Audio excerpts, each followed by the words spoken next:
Judy Ann Santos at Ryan Agoncillo, hiwalay na.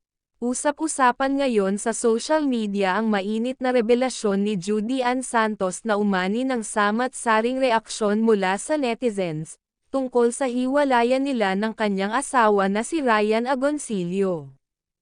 Ayon sa isang exclusive interview ay inamin ni Judy Ann ang hiwalayan nila ng kanyang asawa na si Ryan. Dahil umano sa hindi na niya kayapa ang pagpapahirap at pagpapasakit ng kanyang asawa. Ayon pa sa kanya, hindi na niya maramdaman na siya ay mahal pa ni Ryan, dahil lagi na lang itong umuuwi ng hating gabi, at laging nakakainom. Sobra akong nasasaktan lalo na't mukhang nagbago na siya, dagdag pa ni Judy Ann.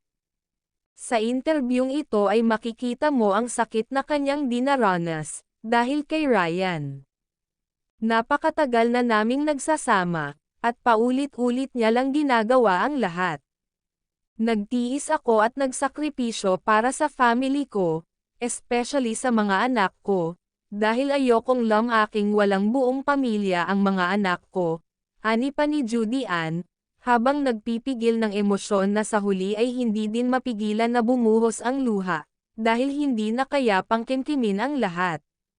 Sa isang part ng interview ay inamin niya rin, ang pangbababae ng kanyang asawa, dahil umano may nakikita siyang lipstick sa kanyang polo, sa tuwing umuuwi at amoy pabango ng isang babae. Hindi makapaniwala ang mga netizens at taga-suporta ng aktres sa matinding revelasyon na ito, dahil sa likod ng masayang mukha nila sa social media, ay ganito pala ang kanyang dinaranas. Umani ito ng samat-saring reaksyon mula sa publiko, dahil hindi sila makapaniwala sa revelasyong ito. Samantala ay nananatiling tahimik si Ryan sa revelasyong ito. Ayon sa isa sa malapit na kaibigan ni Ryan na nakausap namin, ay alam na nila ang ginagawa ng kanyang kaibigan, ngunit pense niya rin na ayaw nilang manghimasok sa relasyon ng kanilang kaibigan. Sa huling part ng interview ay tinanong siya ng host na, kaya pa ba? O bibitaw na? Ayoko na. Sa tingin ko sapat na ang ilang taon na pagtitiis at sakripisyo ko sa pagsasama namin para lang manatili itong buo.